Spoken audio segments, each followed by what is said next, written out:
Does the position of these look like reflective rectangular nipples?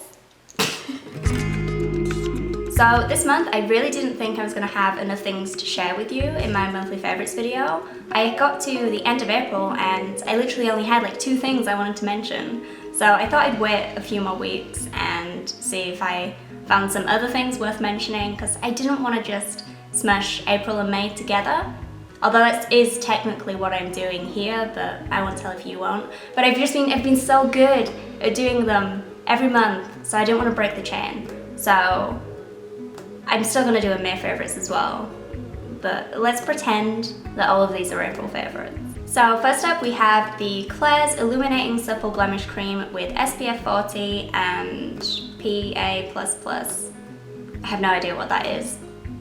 Sure. I'm wearing it today and you can see it's quite natural. You can still see my skin through it, some spots, which I quite like, but it is also buildable if you wanted it to be. And this is just the product by itself. I don't set it with anything. I apply other products on top of it, like a cream contour and blush and all of that stuff, but I don't set it with anything because I quite like the dewy look it gives me. After a few hours it does get kind of shiny on me, and that is probably because I don't powder it, but I quite like that look. At the moment I really like very shiny, almost oily looking skin, which is weird. I never thought that would be something I would be into. So this is a Korean BB cream, and I think it's one of the more popular ones over there, or possibly the most popular one right now.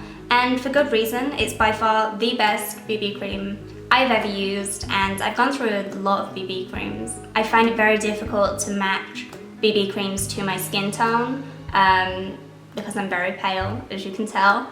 Can you see my arm? Oh no, wait, it's blended into the wall behind it. So usually I find on me that BB creams end up looking very orange or very pink or even grey sometimes. So I think this guy is popular because it is such a great colour. It's not too orange, it's not too pink, it's not too grey, it's just right. It does have yellow undertones, but it's not over the top, it's not just a straight up yellow product like a lot of BB creams are. It's considered a neutral, so it works for a lot of different skin tones. I've personally seen this work very nicely on very fair skin all the way up to medium skin tones. So I'm sorry if this isn't a recommendation that works for you, but I will try to find a bunch of different swatches on lots of different skin tones and link them below, so you can make your mind up whether it's gonna work for you. And while we're talking about Klairs, I also have a huge box of Klairs skincare, which is supposed to be very good. So I'm kind of trying to learn about skincare at the moment. It's not something I feel confident speaking about yet because I don't really understand it like I do makeup. But it's definitely something I'm trying to learn about. It's something I've become very interested in recently. So you will probably see a bunch of that featured on my blog and my channel eventually. So next up we have the Lorac Pro Palette, which is an eyeshadow palette I featured in my product play video where I used it for the first time. These are great. They're definitely some of the best eyeshadows I've ever used, if not the best eyeshadows I've ever used. I hope this doesn't have product on it and I've just put it on my face. No, we're good. They're very smooth and they're very buttery, so they're very easy to work with and blend. The colour payoff is great. Even the white is just... Look at that, that's a white eyeshadow right there. Look. Ooh. The only negative I have about this is because the eyeshadows are so soft, when you put a brush in, there is a lot of excess powder that kind of comes off the pan. Does that explain it well? I don't know. You know when you put your brush in and it kind of picks up a lot of powder and you have to blow it off the palette and then tap off the excess on the brush because there's a lot of product there? I think that makes sense. That happens with every single shade because they are so soft. So I feel like I am kind of wasting it a bit every time I use it, which is unfortunate because it's hard for me to get my hands on here. But that is literally the only problem I have. Next, I just want to give a quick shout out to the Linda Hallberg Edition lashes by Sweet Lashes. I've talked about these a bunch of times now, so I promise I'm gonna shut up about them soon, but I talk about them for good reason. I have to feature them in a favorites. So they're single, double, and triple lashes, and they're different lengths as well. So I love the personalized effect you can make with them because you just have creative freedom to do whatever you want with them. You can do a full lash, you can do a half lash, you can do a wispy full set of lashes, you can do corner lashes, you can do a full bottom lash, you can do a weird bottom lash where it's really long in the center or the sides. You can do a bunch of stuff with them. It's a very versatile little kit. And if you're someone who is new to applying lashes, or maybe you struggle to apply full strip lashes, maybe the edges lift up and you hate them, please do yourself a favor and buy yourself some of these because they are so easy to apply. They are a tenner, which might seem a tad excessive considering they're technically just single lashes, but I do think you get your money's worth out of them. At least I have got so much use out of them so far. I've worn all of these in here around 5 times. Today will be my 6th time wearing some of them, and as long as you're gentle with removing the glue, then it should be fine. Like mine haven't started to come apart yet or shed, or the band hasn't started to warp or anything, so as long as you're careful with them, then you're good to go for a bunch of times, and yeah, I think it's well worth the money. Now this next thing I've actually meant to feature almost every month since I've started doing these videos, and I actually have a bunch of times, but then I cut it out to save time in the edit. But it's your time to shine today, baby girl. So it's the Sigma Spa brush cleaning mat, I think is what it's called. It's just a textured mat with these little sucker guys on the back of it, and you place it in your sink while you're washing your brushes, and you use the texture to get all the crap out of the bristles, and it works. So back when Sigma first released their spa glove, I absolutely loved the idea of it, but I hated the actual product because it was just so big, it didn't fit my tiny little halfling hands, and it would give me cramp because you'd have to hold your hand like this for the kind of surface to be flat for you to wipe your brushes on, and it was just horrible. I hated it, and I always wanted to cut it in half and essentially use it like this, but then they created this, so I didn't have to. I just got the mat instead. So this has not only been awesome for my brushes, but also for my hands as well. If you're someone like me who has a lot of brushes that need washing regularly, then you'll have experienced the raw palms before. You know, where you've rubbed the brushes too much on one part of your hand, and then your skin is literally raw and it hurts and it sucks. With this, your hands don't get wet throughout the entire process. So this was a very welcome addition to my brush cleaning routine. Just a heads up, this guy actually arrived in the post this week, funnily enough. It's like a baby version, and this is probably the one I would recommend because it's smaller, so it's going to be easier to travel with, it's going to be easier to store, and it's probably going to be cheaper. But I'm going to cheat myself out of some affiliate money here. You can make your own version of these. Secret Life of a Bio Nerd did a video where she used a clipboard and hot glue, and you use the hot glue to make the textures on the board, and it literally works just as well. I actually have one of those. I made one myself. It's over there right now.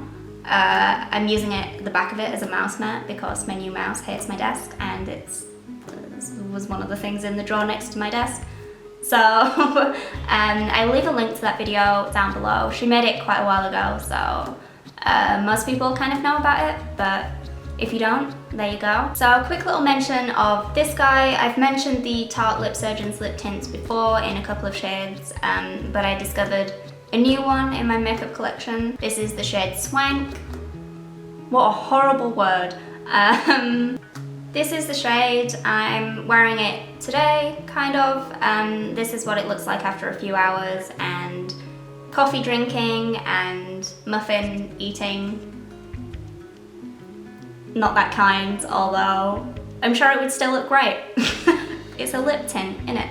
It's gonna last. Right, so moving on to some non-beauty stuff, I have to show you my Naruto hat. can you even see it? I've always wanted a hidden leaf headband, but I didn't want to walk around with a huge metal plate on my forehead, you know, like I was going to a convention. So what I liked about this is how subtle it was. Like, unless you know what this is, you're not gonna know, you know? I'm very popular with the loud groups of teenage boys in town when I wear this. They love it. I have this navy one, and I also have a black one as well. I got the blue one for Brad and the black one for me, although I've stolen both of them. This actually popped up in my Amazon recommendations randomly one day, which I was very pleased about. My Amazon account has finally got to know me and isn't just trying to recommend me 1,000 different brands of blender because I looked at a NutriBullet once. We've come so far. Finally, I want to recommend a TV show from Netflix. It's a Japanese reality TV show, so I apologize if that's not your thing. So like I said, it's a reality TV show. It's called Terrace House, and it's about 6 people, 3 guys, 3 girls, and they all move into the same house. And you just watch them live their everyday lives. They're allowed to leave the house. They still go to uni and work and things and see their friends, but primarily it focuses on the interactions between the people in the house. It takes place over quite a long time. It's literally months, so the development is quite slow. It feels very natural. It doesn't feel forced. It's not scripted or anything, and they make a point of telling you at the start of every episode that it's real, and it feels that way too. It doesn't feel fake or anything. As always, I suck at trying to recommend TV and things. I don't know why so many of you watch the things I recommend. I always get messages after I do these from people who start watching things I've recommended, and I can't believe it. I can't believe you actually listen to me, because I wouldn't. I've watched these videos back. I know how bad I am at recommending things to watch and describing things. So you must have such great faith in me. If you're someone who typically enjoys reality TV, stalking people, like vlog channels, that kind of thing, then you'll enjoy this. It's also very different to your usual kind of over-the-top reality TV. It feels very, I don't know, it feels kind of slow-paced, and it's a nice change. Also, the cultural differences is so interesting to watch. I think that's what kind of hooked us straight away. There's also a commentary panel in a studio as well, so you'll watch a portion of the show and then it'll come out to the studio, and they've also just watched the bit you just watched and they'll comment on it. And again, the cultural differences there, the opinions they have on things is very interesting to watch. It's very charming. One thing though, try not to get too attached, because the end of the series is not the end of the series. It stops like halfway through. It's not halfway through, I guess it's more towards the end. But I think there are like 9 more episodes that just do not exist on our Netflix. So it got to the end and I text Martia. Martia is the one who recommended it to me. I was like, how could you do this to me? I was like, I care about these people now. I have to know what happened. How dare you? But then that's it. That's everything I wanted to mention today. I hope you found something you want to try or buy or steal from a friend who might have one of these items. As always, thank you guys for watching, and I'll speak to you next time. Bye. Oh, and follow me on social media, because YouTube is a dick and it's not sending my videos out to everyone at the moment, and it's really frustrating. Best thing to do is follow me on Twitter, Instagram, my blog, because I always post when I upload. I don't know what I'm doing. I could have just sat back down to say this, but yeah. Okay, bye.